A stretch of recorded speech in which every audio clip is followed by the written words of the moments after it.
Balik lagi bersama dengan Timothy Athanasios, masih di Double Dose, masih membangun spiritualitas sehari-hari di tengah dunia yang bergerak terlalu sibuk ini. Dan di akhir tahun ini, saya benar-benar ngerasain sibuknya.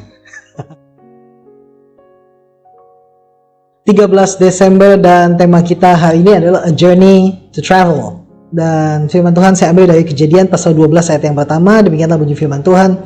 Berfirmanlah Tuhan pada Abram, pergilah dari negerimu dan dari sanak saudaramu dan dari rumah bapamu ke negeri yang akan kutunjukkan kepadamu. Abraham menerima mandat ilahi dari Tuhan yang langsung seketika itu juga mengubahkan kehidupannya secara drastis. Bayangkan ketika ia sudah cukup nyaman dengan kehidupannya, Tuhan memanggilnya keluar dari negerinya, keluar dari rumah ayahnya, keluar dari comfort zone-nya untuk pergi ke negeri yang akan ditunjukkan kemudian. Seru ya? Ayo pergi, kemana? Nggak tahu. Ayo pergi aja, aku akan tunjukkan.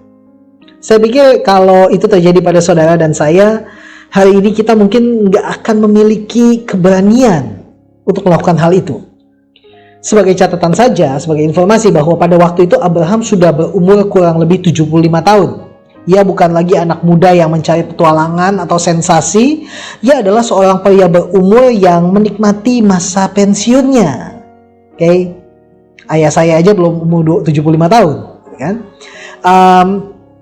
Tapi Abraham berumur 75 tahun ketika dia dipanggil untuk pergi ke negeri yang ditujukan kepadanya. Namun tanpa tawar-menawar, Abraham pergi kemana saja Tuhan tuntun. Hal itu membuktikan bahwa panggilan Tuhan selalu meliputi a journey to travel, satu perjalanan untuk dijalani. Bilbo Baggins dalam cerita Lord of the Rings, hobbit unik yang memutuskan untuk berkelana, tidak seperti hobbit lainnya yang lebih senang tinggal nyaman di Shire. Menyanyikan lagu sebagai penghiburan pada keponakannya Frodo Baggins ketika Frodo melihat Bilbo meninggalkan Shire, dia menyanyikan satu lagu ini. Dia katakan, jalan ini panjang, di mana ujungnya aku tidak tahu. Jalan hidup kita panjang, di mana ujungnya mungkin kita tidak tahu, tapi yang pasti kita tahu bahwa Tuhan menyertai sepanjang jalan. Saya pikir Bilbo Baggins lebih berani daripada kebanyakan orang Kristen pada umumnya, karena at least ia punya jiwa seorang Kristen. Dia punya jiwa seorang petualang, jiwa seorang pengelana untuk pergi kemana Tuhan menuntunnya.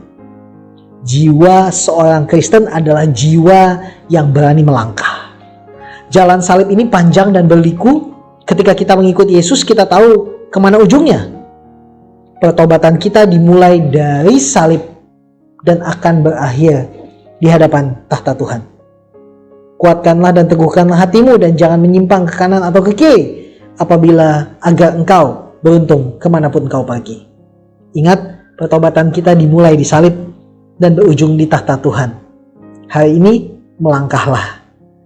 Travel, bukan untuk kesenangan kita, tapi untuk memberitakan Injil, menjadikan bangsa ini, seluruh dunia ini, murid Tuhan. I pray for you guys.